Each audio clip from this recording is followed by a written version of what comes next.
안녕하십니까. 이 시간에는 영생의 말씀이신 주님이 하신 영생과 부활을 살펴보고자 합니다.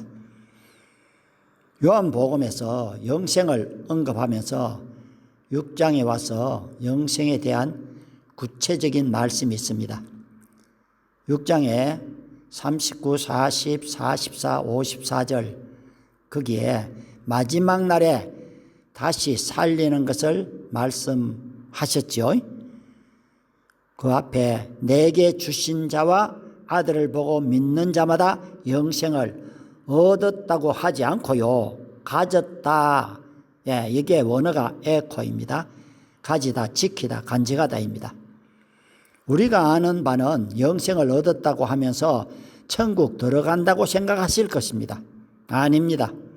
영생을 가진 자가 영생을 간직하지 못했을 때 마지막 날에 다시 살리지 아닐 것을 말씀했습니다. 만약 마지막 날에 주님이 보니 영생을 가지고 있지 않으면 다시 살리지 않습니다. 다시 영생을 더 확인하면 믿는 자는 영생을 가졌는데 내가 하늘로서 내려온 생명의 떡이니 이 떡을 먹으면 영생한다고 했습니다. 이제 더 구체적으로 이 떡은 곧 세상의 생명을 위한 내 살이라 했습니다. 예수님의 살을 먹으라고 하니 유대인들이 놀라 서로 다투었지요. 우리가 카니발인가? 말도 안 돼. 주님은 인자의 살을 먹지 아니하고 피를 마시지 아니하면 너희 속에 생명이 없다고 했습니다. 계속해서 내 살을 먹고 내 피를 마신 자는 영생을 가졌고 마지막 날에 내가 그를 다시 살리리니 내 살은 참된 양식이요 내 피는 참된 음료로다. 내 살을 먹고 내 피를 마시는 자는 내 안에 거하고 나도 그 안에 거하나니 나를 먹은 그 사람은 나로 인하여 영원히 살리라. 당시처럼 여러분에게도 엄청난 것을 제시한 것입니다. 유대인들은 이 일로 주님을 다 떠났고 제자들만 남았잖아요. 자, 우리가 될 것인지 아니면 제자가 될 것인지는 여러분들이 선택해야 합니다. 이 어려운 것은 그냥 지나치고 예수만 잘 믿으면 되잖아요 라고 하고 싶을 것입니다. 죄송하지만 이것이 예수 잘 믿는 길이니 다른 길이 없습니다.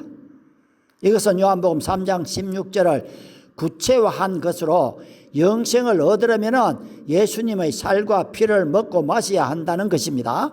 그럼 예수님의 살과 피를 어떻게 먹고 마실 수 있습니까? 먼저 예수님의 살을 어떻게 해야 먹는지 살펴봅시다.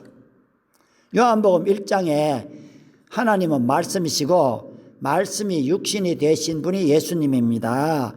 그럼 예수님을 먹고 또 마셔야 하는 방법이 여기에 있습니다. 마태복음 4장 4절 사람이 떡으로만 살 것이 아니요 하나님의 입으로 나오는 말씀으로 삽니다. 그리고 5장 39절에 우리가 영생을 얻기 위하여 성경을 상고해야 합니다. 그런데 많은 사람들이 말씀을 상고하지 않고 눈으로 보고 듣고 좋아합니다. 로마서 10장 8절에 말씀이 내게 가깝고 입에 있고 마음에 있을 때 믿음의 말씀으로 먹는 것입니다. 계시록 1장 3절에서도 말씀을 읽는 자, 듣는 자, 그 가운데 기록한 것을 지킬 때 예수를 먹는 것입니다.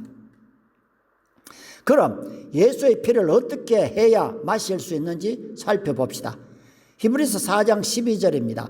하나님의 말씀은 살았고 운동력이 있어 좌우의 날선 어떤 것보다 예리하여 혼과 영과 관절과 골수를 찔러 쪼개기까지 하며 또 마음의 생각과 뜻을 감찰하시나니.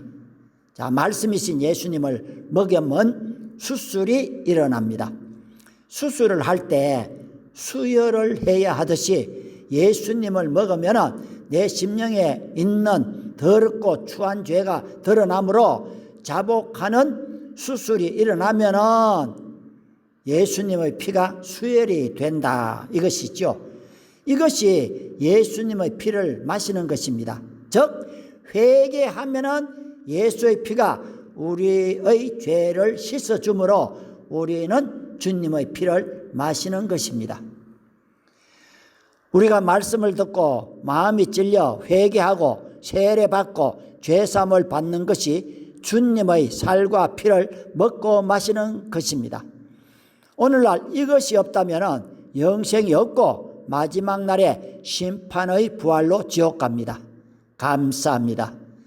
다음에는 율법과 영생을 나누겠습니다.